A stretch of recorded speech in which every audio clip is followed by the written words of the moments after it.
el cuerpo es algo que el sujeto, en este caso los niños, las personas, los adolescentes, es algo que tendrán que conquistar en determinado tiempo, ¿no? Que el cuerpo es algo de lo cual se puede hacer una lectura. ¿A qué va un sujeto análisis? ¿A qué va un sujeto análisis? A entender un poco de lo que le sucede, ¿no? ¿A partir de qué? A partir del dolor. Hay personas que forman un síntoma a partir de una necesidad. Tenemos, por un lado, el cuerpo real y por otro lado también tenemos una construcción simbólica del cuerpo.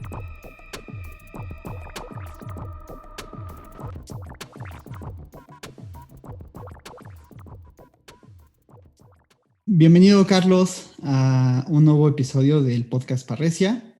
¿Cómo estás? Muchas gracias, muy bien, Javier. Agradezco la invitación y para mí es un gusto estar aquí el día de hoy contigo, compartiendo y jugando. No, al contrario, para mí es un honor tenerte por aquí. Sé como que nos conocemos un poco por algunas actividades que me has invitado, ¿no? Y te agradezco mucho por eso. Claro. Y sobre todo también por la confianza y la escucha. Y aunque no nos conocemos desde hace mucho tiempo y así, pues he escuchado también tu trabajo y pues es un gusto que estés por aquí y también, digamos, trabajar juntos, ¿no? Es como algo muy, muy padre. No, pues para nosotros también es un gusto, y digo nosotros porque Lapsus es un equipo multidisciplinario en el cual alojamos diferentes concepciones y diferentes escuchas, ¿no? Entonces para nosotros ha sido un gusto contar con tu participación y con tus intervenciones también. Gracias, gracias. Pues mira, me gustaría darte un pequeño espacio para que te presentaras, para la gente que no te conozca o que no te ubique. Eh, que nos dieras como una breve semblanza curricular. Una breve semblanza curricular. Bueno, Como tú pues gustes y yo así. soy Carlos Mayén. Claro, y pues el día les platico un poco de mí. Yo mi formación básica es licenciado en psicología, soy psicoanalista, radico en la ciudad de Toluca actualmente y me dedico a la clínica psicoanalítica desde hace 12 años, trabajando con niños, adolescentes y adultos. Y soy parte de un grupo que se llama Lapsus Toledo en España, que actualmente se ha diversificado en diversas partes del mundo y se dedica a la difusión y discusión del psicoanálisis en sus distintas vertientes, ¿no? Además de dedicarnos a la publicación de diversos textos en torno al psicoanálisis, el arte, la cultura, la filosofía, en fin, ¿no? Entonces, mi campo de trabajo, mi campo de investigación, pues es más que nada, principalmente el trabajo con niños y adolescentes desde el psicoanálisis, ¿no? Eso podríamos decir que a grandes rasgos, que es a lo que me dedico. Ok, perfecto. Sí, andas muy metido en Lapsus de Toledo. Yo sí me enteré, Sí, yo sí ya me enteré tenemos de ti. rato. Excelente. Sí, ya tenemos rato ahí. De hecho, ya vamos como para más de 13 años que se formó este grupo y pues ya tenemos rato trabajando ahí. Entonces, pues es interesante la propuesta que tiene, ¿no? Sí, muy, muy interesante. Ya había escuchado algunas cosillas de ahí de Lapsus de Toledo y pues, bueno, ahora ya los Ajá. conozco un poquillo más de cerca. En Eh, persona. sí, bueno, entre comillas, en online. Online, Eh, virtualmente. sí, pues nos interesaba hablar de la cuestión del cuerpo. Me habías comentado que sobre todo como el cuerpo relacionado con la clínica infantil o algo así te había entendido cuando nos mensajeamos. Y a lo mejor Claro. preguntarte en un inicio, qué es el cuerpo para el psicoanálisis? Porque podríamos pensar, el cuerpo, o sea, este pedazo de carne que tiene ropa encima, y, ¿no? O sea, como en un sentido muy biologicista podríamos decir, bueno, es un pedazo de carne en el que se desenvuelven ciertas funciones químicas y toda esta cuestión, ¿no? Pero para el psicoanálisis significa otra Ajá. cosa. Entonces, preguntarte qué significa para el psicoanálisis el cuerpo. Me parece de entrada una pregunta muy importante la que haces porque es lo que va a delimitar justamente pensar qué es el cuerpo para el psicoanálisis, ¿no? En lo que he investigado, en lo que he ido abordando, me gusta pensarlo justamente como lo mencionas, no como una entidad físico-biológica, química, sino como pensarlo como una anatomía fantasmal que está separada de lo biológico. ¿Y por qué denominarlo como una anatomía fantasmal?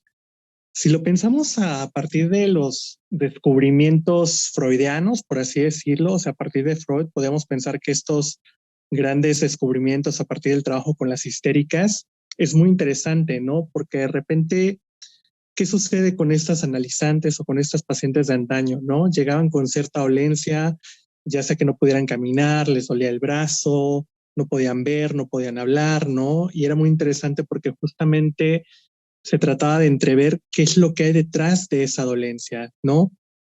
Y era muy interesante porque al hacer estudios médicos, uno se puede percatar, o bueno, Freud se percata, que en realidad no hay una afección física como tal, sino que hay algo de lo psíquico que queda a nivel de cuerpo y que está como cifrado, ¿no? Que es el famoso síntoma conversivo, donde algo al ser reprimido se pasa al cuerpo, ¿no? Entonces es muy interesante porque ahí en esa anatomía fantasmática podemos poner que es un cuerpo que habla, ¿no? Es un cuerpo que está puesto para mostrar, para verse, para escucharse. Me gusta pensarlo de esta manera, como un cuerpo para escucharse, donde uno pueda como tratar de entender cuál es su desciframiento, ¿no? Entonces es muy interesante porque me llamó la atención cómo lo describes por cuando dices este pedazo de carne, porque coloquialmente podríamos decir, bueno, el cuerpo es la carne, los huesos, ¿no? Las vísceras, todo eso, pero en realidad, si lo pensamos, podemos decir, bueno, no es eso. O sea, el cuerpo no es algo que esté de nacimiento. Esa parte me gusta pensarla, ¿no? O sea, el cuerpo no es algo que nace, o sea, con lo que uno nace.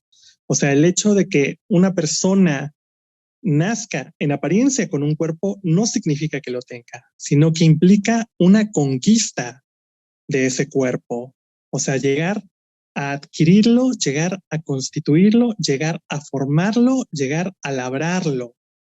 O sea, es una formación, me parece, ¿no? Entonces, el cuerpo es algo que el sujeto, en este caso los niños, las personas, los adolescentes, es algo que tendrán que conquistar en determinado tiempo, ¿no? Entonces, Me, eso es algo que me parece muy interesante porque justamente lo podemos enlazar con otra pregunta, ¿no? O sea, ¿qué es un niño? ¿Qué es un niño para el psicoanálisis, no? Y justamente la respuesta va encaminada a pensarlo como tú lo planteas. No se trata de una entidad psicofísica con características descriptibles, de decir, tiene tal edad, tal desarrollo, tal peso. Todo eso se escapa, o sea, porque el hecho de que se presente caminando, habrá que ver si realmente existe un cuerpo, ¿no? O sea, claro, esa parte llama mucho la atención.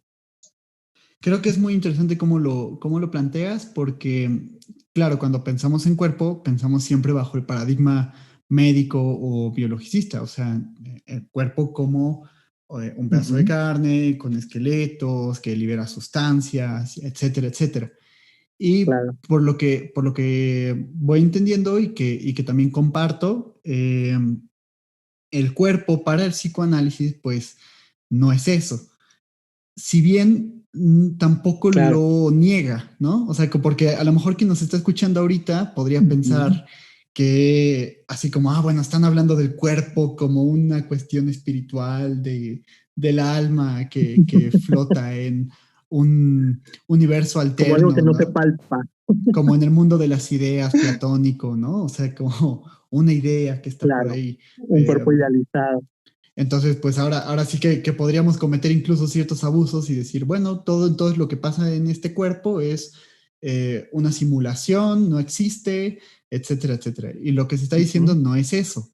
Lo que se está diciendo más bien Claro. es, claro que hay una base orgánica que es Uh -huh. importante, por supuesto, porque si se muere este pedazo de carne, si deja de funcionar, pues evidentemente desaparezco para siempre, pero Claro.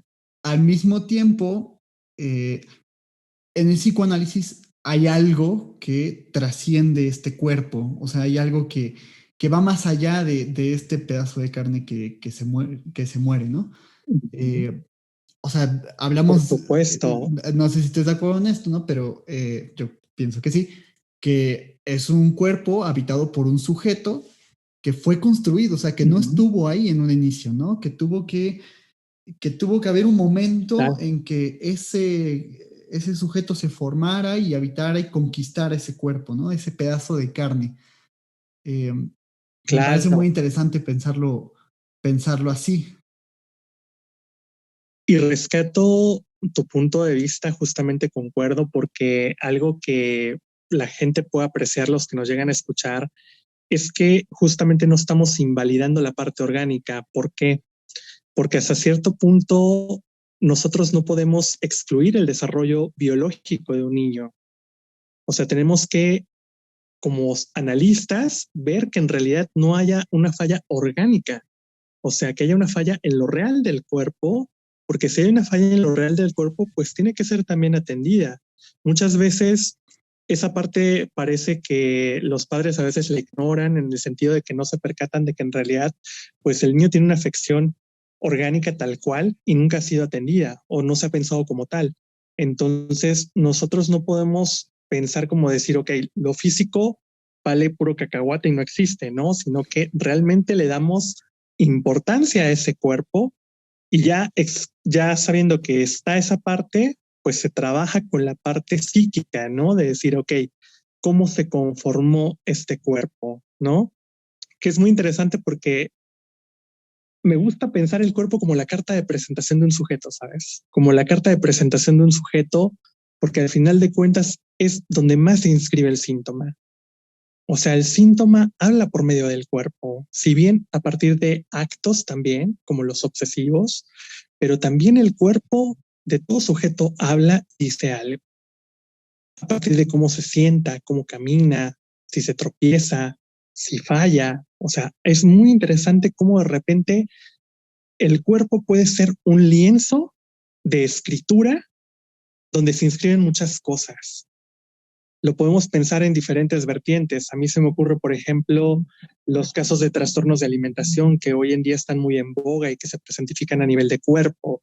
Estos cuerpos reducidos, que son unas siluetas esqueléticas de huesos, donde parece que lo ideal es como la delgadez extrema, ¿no? Pero que sabemos que obedece también a una parte social capitalista donde lo ideal es como la delgadez extrema, ¿no? Entonces los Ujú. prototipos de imagen y todo ese tipo de cuestiones, pues al final de cuentas tienen un efecto sobre eso, ¿no? Pues esa parte también influye, o por qué no pensarlo, que hoy en día se da mucho, sí en adolescentes, pero cada vez en niños más tempranamente, ¿no? La parte del cutting, la parte de los Mm. cortes, que de repente es como de agarrar la navajita y empezar a hacer una línea, empezar a hacer otra línea. Y es muy interesante porque de repente los chicos cuando los escuchas hablar de esa parte es esta cuestión de decir, pues que estoy triste y la manera de liberar mi tristeza o mi dolor es cortándome, ¿no? Pero ¿qué dice en realidad? ¿Cómo tomar un corte en el cuerpo? O sea, es muy interesante porque la palabra dice corte. O sea, es como un antes, un después, como una separación, como un parteaguas de que algo está sucediendo, ¿no? La pregunta es, ¿qué está sucediendo a partir de ese corte? ¿No? Entonces, te digo, se me ocurren muchas cosas respecto a eso. Me parece muy interesante porque, sobre todo, digamos, eh, enfatizo como esa parte de no podemos negar la base biológica, porque si no, no sé, me acordaba de los manuales estos, en algún momento me hablaban, ¿no? Hubo un día que fui al consultorio y yo iba con una gripa así como muy intensa y una persona que me vio me dice, oye, no, pero te ves muy mal, ¿no? Y sacó como un manual, era un libro en donde venía, si te da gripa es porque te callas muchas cosas, ¿no? Entonces, como que pareciera entonces que el cuerpo solo es esto que se rige por lo psicosomático y así. Y me parece importante como Claro, afirmar de entrada que no se trata de eso, ¿no? O sea, yo decía, bueno, claro. no es que me esté callando cosas, porque bueno, si fuera así, yo creo que todo el mundo tendría gripa a las 24/7, pero Sí, pues vamos, lo que tengo es un virus que entró en mi cuerpo, ¿no? Y que, o sea, en mi ujú, cuerpo, que me parece importante lo que mencionas, ¿no? Mi cuerpo real, o sea, como ujú, ahora sí, claro, esta entidad físico-biológica, ¿no? Pero ujú, por otro lado, tenemos que hay un sujeto que habita ese cuerpo, o sea, tenemos por un lado el cuerpo real y por otro claro, lado también tenemos una construcción simbólica del cuerpo, ¿no?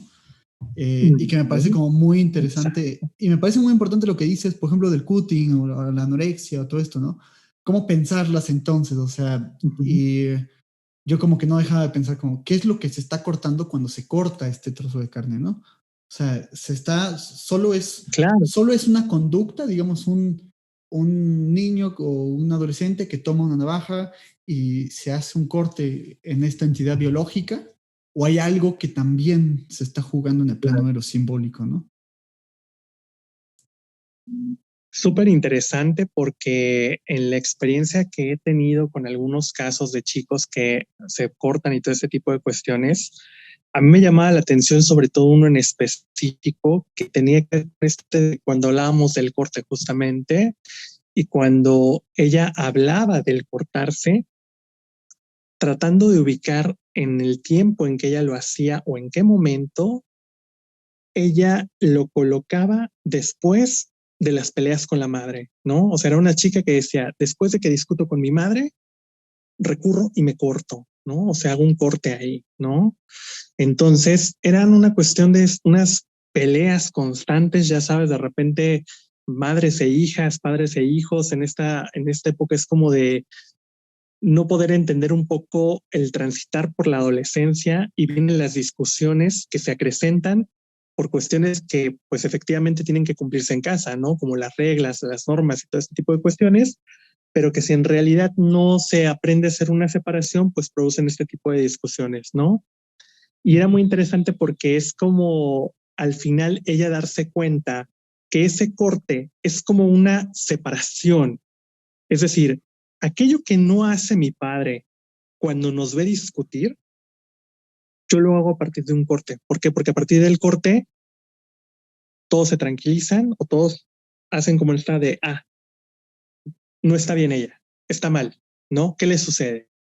Entonces, ese corte que no está ahí simbólicamente, se hace en lo real del cuerpo, ¿no? En esta anatomía queda ahí la marca, ¿no? Y es muy interesante porque justamente cortar implica dejar un surco en el cuerpo, una marca que recuerda un momento que tiene, que remite a un momento de algo que está sucediendo. Entonces, por eso es que me parece que podemos decir que el cuerpo es algo de lo cual se puede hacer una lectura donde algo está inscrito siempre, donde algo está inscrito siempre, ¿no? Y me parecía muy interesante lo que decías también de esta parte como de la situación que te pasó, porque pareciera que por un lado se toma en cuenta lo emocional y que eso emocional retorna en tu cuerpo, ¿no? Es así como de, pues lo que no hablas, grita, ¿no? Ajá. Entonces era muy curioso porque es como de, pues, tu gripa es porque algo estás callando, ¿no? Algo está gritando, pero en realidad hay que hacer una separación justamente porque hay momentos en que dices, sí, tu cuerpo está mal, necesita ser atendido por un experto, por alguien que sepa, ¿no? O sea, no es una cuestión a la y se va, porque hay gente que también lo toma por el contrario. Es decir, no, no me pasa nada, nada físico, esto es mental, es por esto, y no le da lugar. Entonces, siempre es importante descartar que en realidad haya una afección ahí, que en realidad ese cuerpo también no esté mal a nivel físico y orgánico, ¿no? Sí, claro. Y Entonces esa además, parte me parece también. no, perdón. No, no, no, adelante. Ajá, me parece igual muy llamativo algo que decía Susan Sontag, una filósofa, ¿no? sobre todas estas cuestiones de la psicosomática y de que si tú tienes gripa, entonces es porque te estás callando algo y así. Y ella dice, hay que tener también muchísimo cuidado con eso, ¿no? Porque podríamos incluso, o sea, sirve para culpabilizar también a la gente, ¿no? O sea, como esta onda de, si tú tienes cáncer es porque eres rencoroso, ¿no? Entonces, básicamente lo que te está Claro, diciendo es tu culpa, ¿no? Y entonces tienes que cambiar tu personalidad y entonces cambiando tu personalidad te vas a curar o vas a cambiar la situación de ese cáncer. Y no necesariamente, ¿no? O sea, dices, por espérate, o supuesto. sea, a final de cuentas hay un cuerpo que está enfermo como la gripa, o sea, yo Ujú. decía, mira, pues, tan fácil que es, ¿no? Y yo gastando en antibióticos. Yo gastando en antibióticos cuando lo que debería hacer es marcarle a mi psicoanalista y decirle lo que me he callado por años. Y decía, ah, mira, Sí, sí, qué sí. interesante. O sea, me llama mucho la atención eso. Y por otro lado me surge la pregunta, ¿no? O sea, ¿y qué pasa cuando el cuerpo sí está enfermo, ¿no? O sea, Ujú. si el cuerpo está enfermo así por una cuestión biológica, ¿eso excluye al sujeto? Mi idea es que no, para nada, ¿no? Sino al contrario, también hay un sujeto Claro. que se está jugando ahí. Pero pues quiero escuchar también tu opinión, ¿no? O qué es lo que piensas respecto a eso. Claro, antes de contestar tu pregunta en respecto a este comentario que haces de la filósofa, me parece importante porque hoy en día en la práctica SIC está como muy en boga también esa cuestión a partir de diversas corrientes que a veces no son ni parte de la psicología como la parte de que cualquier persona habla justamente de que tú puedes sanar tu cuerpo, ¿no? O sea, incluso hay libros que son así como que tú puedes sanar tu cuerpo y viene justamente lo que argumentabas, ¿no? Bien, es muy interesante porque viene como si fuera un diccionario de si tienes cáncer, si te duele el hígado, si tienes diabetes, si tienes esto, es porque seguramente guardaste rencor o no le diste lugar a esta emoción o cuestiones así. Y prácticamente suena una falacia, pero la recomendación es como de, si tú cambias ese aspecto, ese enojo, pues tu cuerpo va a estar bien, ¿no? O sea, como muy fácil, como de tú solito te podrías autoayudar, pero te saboteas, ¿no? O sea, no estás sano porque no quieres. Y en realidad es que no es así porque hay algo más allá de esa cuestión como de pensarlo, soy yo el que me provoca ese tipo de cuestiones, ¿no? Que claro, podemos pensarlo en muchas situaciones, ¿no? Porque hay gente que en realidad, pues su síntoma es provocarse todo el tiempo una situación de enfermedad, una situación de malestar, pero ¿qué hay detrás de provocarme esa enfermedad o ese malestar? Por ejemplo, llamar la atención, buscar siempre la mirada de los demás, buscar que alguien siempre me compadezca, ¿no? Y respecto a la pregunta que hacías, yo también pienso que no puede quedar excluido el sujeto de esa cuestión de organicidad en el cuerpo, ¿no? O sea, no por el hecho de que haya una afección en lo real del cuerpo, se puede deslindar lo psíquico de ese proceso, ¿no? Porque al final de cuentas creo que ¿a qué va un sujeto análisis? ¿A qué va un sujeto análisis? A entender un poco de lo que le sucede, ¿no? ¿A partir de qué? A partir del dolor, a partir del desamor, a partir de que no entender ciertas cosas, ¿no? A mí me gusta pensar el análisis no como un proceso de conocimiento, sino de desconocimiento. O sea, voy a un análisis no a conocerme, sino a desconocerme ahí donde no me reconozco, ¿no? Y que eso te da la pauta como para decir, ah, ahora entiendo el porqué de esto, ¿no? Y creo que si una persona, por ejemplo, tiene una afección orgánica y está bajo un proceso, no necesariamente analítico, si tú quieres, a lo mejor cualquier corriente. ¿Por qué? Porque va a depender de lo que les funciona a cada sujeto, ¿no? Habrá quien no es para el psicoanálisis y prefiere tomar algo más conductual, algo más cognitivo, pero a mí me parece que hablando del análisis, si una persona tiene una afección del orgánico y lo acompaña a partir del proceso, pues algo se va a empezar a mover. Incluso como esta posibilidad de afrontar la propia enfermedad desde otra mirada, ¿no? Sí, Entonces creo que es más viable. creo que ese planteamiento es importante porque pensaba como están los dos bandos, ¿no? Los que por un lado como que colocan todo el peso de lo psíquico en la enfermedad y entonces te dicen esto de que, no sé, me suena como un poco esta Ajá. afirmación de es pobre el que quiere, ¿no? Así como es pobre el que quiere, entonces tú te enfermas porque quieres, ¿no? Este, como esta Claro. cuestión del poder del voluntarismo y de la conciencia que eso hace mucho daño. Por favor, quien esté escuchando esto, aléjese rápidamente de las personas que están diciendo eso. Hay que tomar sana distancia de eso. Eh, y por otro lado también Sí. tienes la contraparte, o sea, de personas que toman únicamente como el elemento de lo biológico, físico, y desconocen como la parte Ujú. psíquica simbólica. O sea, como, no sé, pensaba en la hipocondria. Ah, usted no tiene nada, solo está llamando la atención, Ujú. porque su cuerpo está bien. Y entonces nosotros tomamos eso y decimos, Claro. oye, y en la hipocondria no se está jugando una enfermedad en ese otro cuerpo, o sea, en ese otro cuerpo simbólico. No, o sea, la enfermedad no se está Ujú. desarrollando como en otro cuerpo que no es, que por supuesto que no es el real, pero que hay algo que se está jugando ahí y que también es importante Sí. escuchar porque tiene que ver con la historia del sujeto. Sí. Claro, claro, claro. Y fíjate que esta puntuación que haces me remitía justamente a pensar, lo estás planteando, ¿en qué sentido? En que a veces no se le cree a la persona que dice, en realidad me está doliendo. Aunque el médico me haya dicho que no tengo nada, en realidad tengo un dolor, ¿no? ¿Y con qué se topan esas personas? Con una escucha sorda, o sea, con un círculo donde dicen, no tienes nada, no tienes nada, y casi casi es como de, pues estás loco, porque no tienes nada. Y en realidad, cuando se topa con alguien que puede escuchar que ahí hay algo, entonces es cuando puede empezarse a entender de cómo esa enfermedad ficticia se produjo, se creó en determinado momento de la existencia del sujeto, ¿no? ¿Por qué?